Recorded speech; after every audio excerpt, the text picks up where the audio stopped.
true. Nervous. Very, very dreadfully nervous. I had been and am. But why will you say that I'm mad? The disease has sharpened my senses, not destroyed, not dulled them. Above all was the sense of hearing acute. I heard all the things in the heaven and in the earth.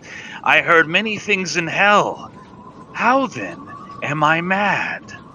Hearken, and observe how healthily, how calmly I can tell you the whole story. It is impossible to say how first the idea entered my brain, but once conceived, it haunted me day and night. Object, there was none. Passion, there was none. I loved the old man. He's never wronged me. He had never given me insult. For his gold I had no desire. I think it was his eye. Yes, it was this. One of his eyes resembled that of a vulture, a pale blue eye with a film over it. Whenever it fell upon me, my blood ran cold, and so by degrees, very gradually, I made up my mind to take the life of the old man, and thus rid myself of the eye forever. Now this is the point. You fancy me mad? Madmen know nothing. But you should have seen me. You should have seen how wisely I proceeded, with what caution, with what foresight, with what dissimulation I went to work. I was never kinder to the old man than during the whole week before I killed him. And every night about midnight I turned the latch of his door, and I opened it oh so gently. And then, when I made an opening sufficient for my head, I put in a dark lantern all closed so that no light shone out. And then I thrust in my head. Oh, you would have laughed to see how cunningly I thrust it in. I moved it slowly, very, very slowly, so that I may not disturb the old man's sleep. It took me an hour to place my whole head within the opening so far that I could see him as he lay upon his bed. Would a madman have been so wise as this? And then, when my head was well in the room, I undid the lantern cautiously, oh, so cautiously. Cautiously, for the hinges creaked. I undid it just so much that a single ray fell upon the vulture eye. And this I did for 7 long nights, every night just at midnight. But I found the eye always closed, and so it was impossible to do the work, for it was not the old man who vexed me, but his evil eye. And every morning when the day broke, I went boldly into the chamber, and I spoke courageously to him, calling him by name in a hearty tone, and inquiring how he had passed the night. So you see, he would have been a very profound old man indeed, to suspect that every night, just at 12, I looked in upon him while he was sleeping. Upon the 8th night, I was more than usually cautious in opening the door.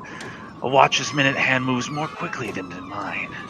Never before that night had I felt the extent of my own powers, of my sagacity.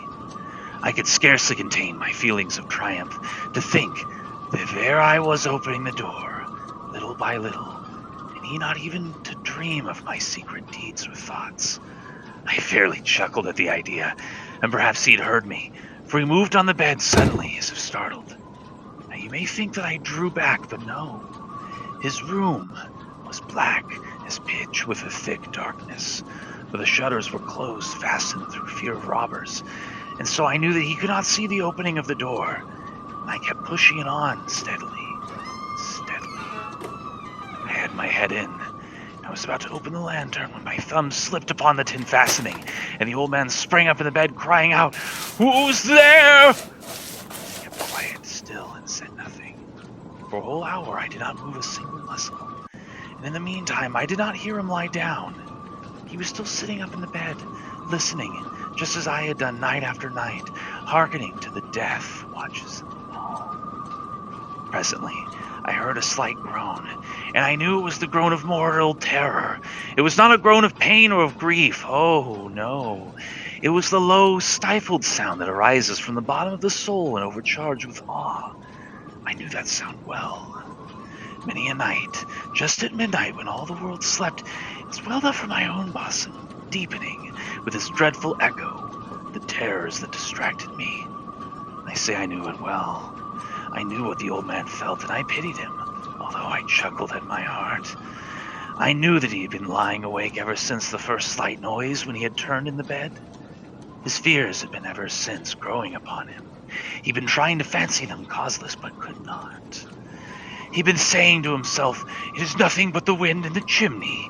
It's only a mouse crossing the floor, or it's merely a cricket which has made a single chirp."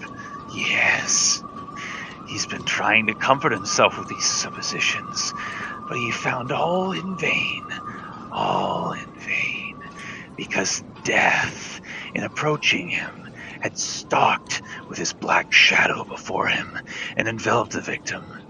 And it was the mournful influence of the unperceived shadow that caused him to feel, although he neither saw nor heard, to feel the presence of my head within the room. When I had waited a long time, very patiently, without hearing him lie down, I resolved to open a little, very, very little crevice in the lantern. So I opened it.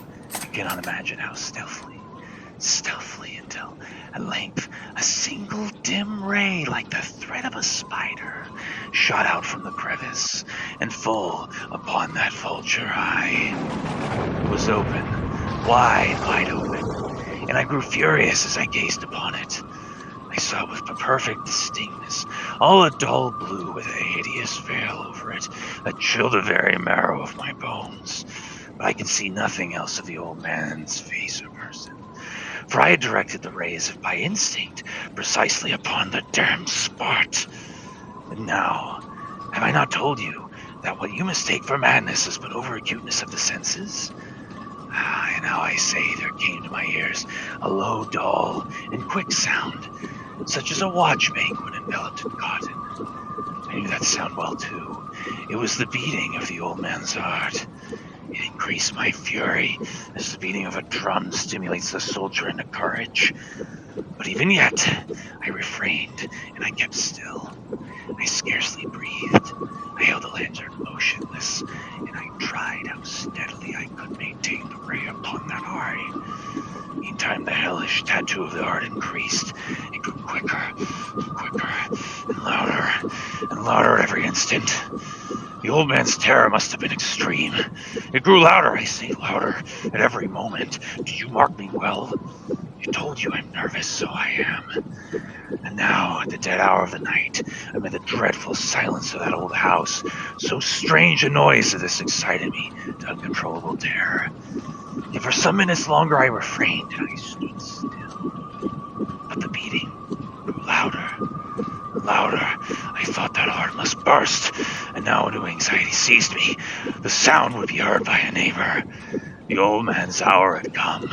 With a loud yell, I threw open the lantern, and I leaped into the room. He shrieked once, and once only.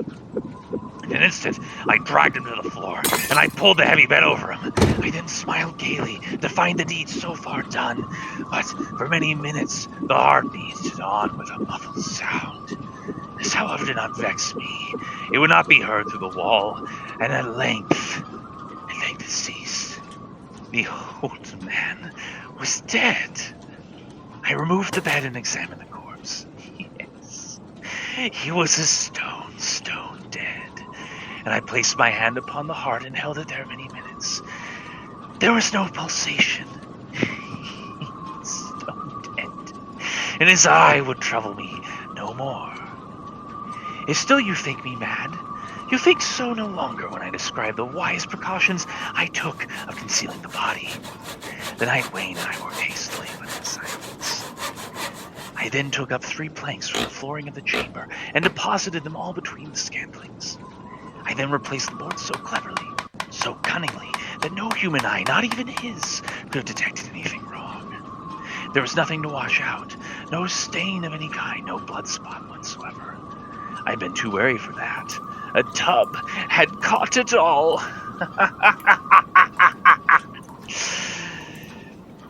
When I had made an end to these labors, it was 4 o'clock, still dark as midnight. As the bell sounded the hour, there came a knocking at the street door. I went down to open it with a light heart, for what had I now to fear? There entered 3 men who introduced themselves with perfect suavity as officers of the police. A shriek had been heard by a neighbor during the night. There was suspicion of foul play that had been aroused. Information had been lodged at the police office, and they, the officers, had been deputed to search the premises. I smiled. For what had I to fear? I bade the gentleman welcome. The shriek, I said, was my own in a dream. The old man I mentioned was absent in the country. I took my visitors all over the house. I bade them search well. I led them at length to his chamber. I showed them his treasures, secure, undisturbed. In the enthusiasm of my confidence, I brought chairs into the room and desired them here to rest from their fatigue, while I myself, in the wild audacity of my perfect triumph, placed my own seat upon the very spot beneath which reposed the corpse of the victim. The officers were satisfied. My manner had convinced them. I was singularly at ease. They sat, and while I answered cheerily, they chattered of familiar things. But ere long I felt myself getting pale and wished them gone. My head had ached, and I fancied a ringing in my ears. Still they sat, and still chatted. The ringing now became more distinct. It continued, it became more distinct. I talked more freely to get rid of the feeling, but it continued, it gained definitiveness, until at length I found that the noise was not within my ears. No doubt I now grew very pale, but I talked more fluently and with a heightened voice. Yet the sound increased, and what could I do? It was a low, dull, quick sound, much such a sound as a watch makes when enveloped in cotton. I gasped for breath, and yet the officers heard it not. I talked more quickly, more vehemently, but the noise steadily increased. I arose and I argued about trifles in a high key and with violent gesticulations, but the noise steadily increased. Why would they not be gone? I paced the floor to and fro with heavy strides, as if excited to fury by the observations of the men. But the noise steadily increased. Oh, God! What could I do? I foamed, and I raved, and I swore. I swung the chair up which I had been sitting on, and it grated upon the boards. But the noise arose over, and it continuously increased. I grew louder, louder, and still the men chatted pleasantly and smiled. Was it possible they'd heard not? Almighty God, no, no, they heard. They suspected it, they knew that they were making a mockery of my horror. This I thought, and this I think, but anything was better than this agony. Anything was more tolerable than this derision. I could bear those hypocritical smiles no longer. I felt that I must scream or die. And now, again, hark! Louder! Louder! Louder! Villains! I shrieked. Disassemble no more. I admit the deed. Tear off the planks. Here! Here! It is the beating of his hideous heart.